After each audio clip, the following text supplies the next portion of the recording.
Hello everyone, welcome back to another YouTube video. I am Nishita and today we will be solving another interesting problem which was asked in Google. So the name of the problem is find the closest store to each house. Okay, this is the problem. Let's dive into what the problem is all about. I'm not going to read the whole question. You can read the question by yourself. Just stop the video and read the question. I'll tell you everything what is there in the question. So, first of all, we are given with two arrays by the name houses and stores. These are the two arrays which are given to us. What the array says, so we have the arrays which has houses on these positions 5, 10, and 17. Okay. Then we have also given an array of stores which has stores at these particular positions. Okay. We need to find the store with respect to each house, which is the nearest store to the house. So suppose we have the house number 5. What is the nearest store which is there in this array? 1, 5, 20, 11, or 16? 5, right? This is the store which is nearest to this house, right? Again, let's move on to the 10, the house which is at position 10. What's the nearest store which could be there to this house? So 1, 5, 20, 11. 11, right? Then 17. What's the nearest store to this house? 16, right? So this would be the output. Like we need to return the array of the nearest stores 5, 11, or 60. Okay. So let's read this one because this is important. So return an integer array result where result I should denote the location of the store closest to the ith house. We need to return the store which is closest to the particular house 5, 10, 17. Okay. If many stores are equidistant from a particular house, choose the store with the smallest numerical location. Suppose, let's go to this input. So 4, 8, 1, and 1. These are the houses. Also, we can have multiple houses at the same position. Okay, this is given to us in the question. So let's move on to 4. We have 4. What are the stores that are nearest to the 4? 5. Yes, it is nearest store. 3. Both are the stores are at same distance from this house because the subtraction result from the stores and the houses is 1 only. Right? So what's the answer we should return? We should return 3 because we need to return the smallest number if there are many stores which are equidistant from the particular house. So 3 will be returned. Okay, we will not return 5 because 5 is the greater number than 3. So we will return 3 only. I hope you understood the question. Okay, let's move on to the approach now. We can use a brute force approach in which we will be iterating through the house array first, then we will be iterating through store array first, then we will calculate what's the difference between these two houses, like we will minus uh, 1 from 5, then 5 from 5, and whatever the subtraction result is minimum, we will return that particular store. Okay, this is the brute force approach, but it will give us the time complexity of big O of n square because we will be writing two loops to iterate throughout the stores and the houses. Also, we need to sort the array of the stores. So what could be the optimized approach? The optimized approach will be using a tree set. Okay, I will tell you why we are using a tree set and why is it the optimized approach while we will write the solution. Okay, so this is about the problem. Let's move on to the solution part.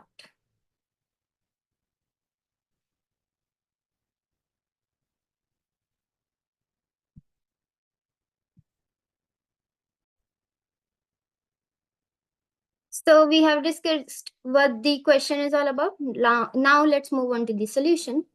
First of all, we will be creating an array of result. So why we have created this? Because it stores the array of our result, because we need to return an array of the stores which are equidistant or maybe at the minimum distance from the houses. Why the result is assigned to the length of the houses, why the result should be equal to the length of the houses.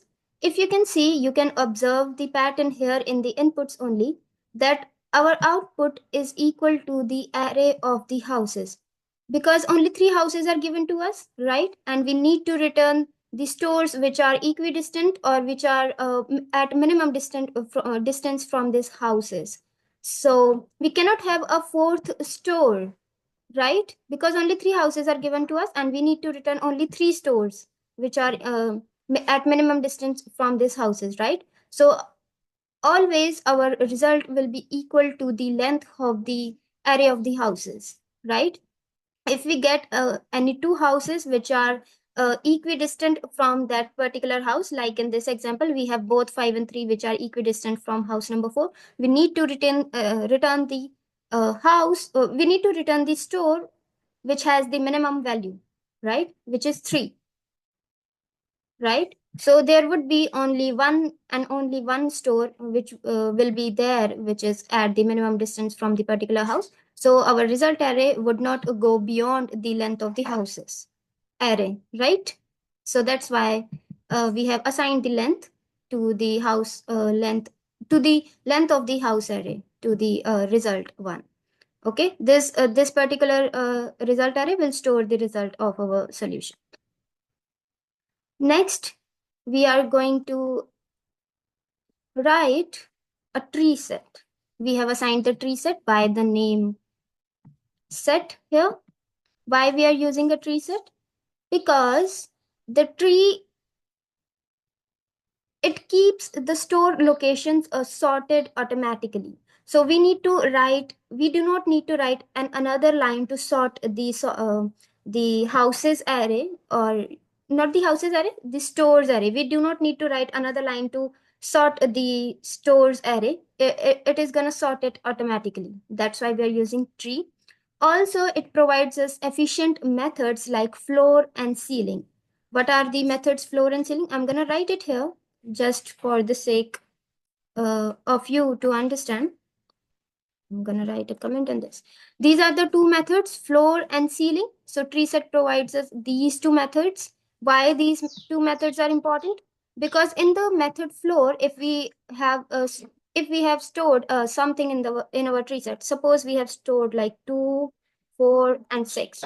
These are the numbers which are being stored in our tree set.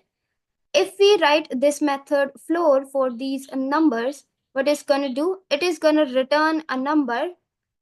Suppose we need to find this is the array for the stores, right? These are the stores we have. And suppose we need to find a store which is nearest to house number 1. Okay, what we are going to do? If we have written this for method for this example, 1 is the house and 2, 4, 6 are the stores. If we have written floor a method for this example, what it's going to do? It is going to return me the number which is smallest, or either which is equal or which is smallest to this number. So we have 2, 4, and 6. We do not have any store which is equal to 1, and also we do not have any number which is equal to which is smaller than 1. So it is not going to return anything here. It will return simply null, because there is no such number which exists which is equal to 1 or which is less than 1. Okay. The next method is ceiling method. What it does is it returns the number either which is equal to 1 or which is just greater than 1. Okay. So it is going to return 2. Ceiling. If I use ceiling method here, it is going to return 2 because this is the number which is greater than 1. Okay, that's why we are using floor and ceiling. It makes very easy for us to find the nearest store, which is the problem is all about. If there do not exist any number, these methods simply return null. Okay, so that's why we are using tree set. Now let's see what we need to write next. Next, we are going to write a for loop In this for loop, we are adding the store in the set. Okay, we are adding the store values in our set, and it is also sorting the values automatically. Okay, so we do not need to write another line for it. Next, what we need to do.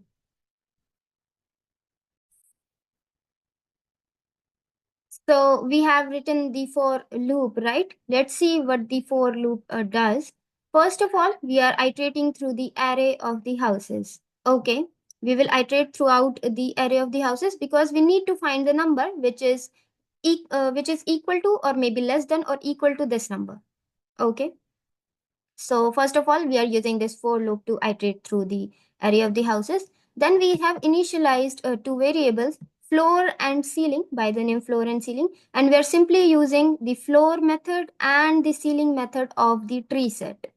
Okay. What does the floor method of the tree set return? It is going to return either the number or the store, you can say here, either the store which is equal to the house or which is less than the value of the house. Okay, so the floor or null, yes, or null if no such value exists. Okay, so what the floor method does, it simply returns either the value which is equal to the house. So here, if we can see in the first example, if we use a floor method, it is going to return 5 because this is the number which is equal to 5. Okay, or if no such number exists, for example, let's say in this example 5 doesn't exist and 3 exists, so the floor method is simply going to return 3. Okay, because this is the number which is less than the value of 5. Okay, and we are using the ceiling method. What the ceiling method does, the ceiling method is going to return either the value which is equal to the house, either the value of the store which is equal to the house, or the value which is greater than the value of the house. Okay, suppose 5 doesn't exist here and 7 exists. So if we use a ceiling method here, it is going to return 7 because this is the value which is greater than 5. Okay, or in the end, it will return null if no such number exists. Okay, I hope you pretty much understood what the methods do here. So we have initialized those methods. Next, okay, before moving on to the conditions, let's check what are the conditions that we can have while finding the solution of the problem. So first of all, we can have a condition like there exists a store which is less than 5, right? Or there exists a store which is greater than 5. This is the condition number 2. Okay. Or we can have another third condition which says there exist both the stores are equidistant from the house, like here in 5 and 3 both the stores are equidistant from the house because both have the subtraction value of 1 only. And what is the store that we need to return? We need to return the store which has the minimum value. Okay, this is the third condition. So we have written the code for the third condition if both the floor and both the ceiling methods do not have null in them. It means like floor also exists and ceiling also exists. So what we need to do in the result, we need to find out what's the minimum value. It is calculating the minimum value. It says the difference between the house and the floor. Here the house is 4. We are taking this third example for this particular condition. So there exists a house number 4. The value is 4, right? And there exists a floor number. What would be there in the floor? 3, right? Because it is going to return the minimum value, the value which is lesser than the value of the house. So 3 will be there. 4 minus 3, 1. Okay, the answer would be 1. Also in the ceiling also exists. Here we have 5 and here we have the house number 4. So ceiling minus house. Why the ceiling is there before the house? Because we know that ceiling value is always gonna be greater than the value of the house, right? So that's why we need to write ceiling first. Please take care of this while writing the code. These are the mistakes that students make while writing the code. Okay. So we have 5, right? In the ceiling, 5 minus 4. Again, we have answer 1. So this condition is true. Answer would be 1. Both the houses and the ceiling will be equal. What, what does it need to return? It need to return 4. The condition is true, right? We need it will return the floor value, the minimum value. If the condition is false, it will return the ceiling value. Okay.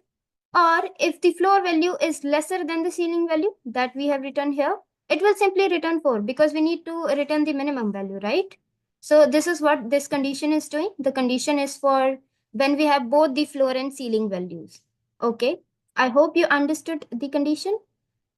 Now what we have to do? Now we have to write the code for another two condition. The one is if only the ceiling value exists, or the another condition for what if the only floor value exists. Okay. So we are gonna write the condition for it. We will write the else if loop. I'm gonna write it here. Yes. The else if loop says if the floor is not null, which means a floor condition exists. Only and only if the floor condition exists, we need to return the floor. And if only the ceiling condition exists, like only the ceiling value exists, we need to return the ceiling value, right? We need to add the ceiling value to our result, right? Next, what we are going to do, our solution is complete. In the end, we're going to return result. We will write result after this for loop completes. So this is the code. I hope you understood the code. The code is very simple. The problem is very simple, right? Let's try to run the code and try to get if we are getting the correct answers or not. Yes, we are getting the correct answers. 5, 11, and 16, 2, 3, 2 for the second input, and 3, 6, 1, 1 for the third input. So this is the code. I hope you understood it. And let's meet in the next video with another interesting problem. Till then, take care. Bye.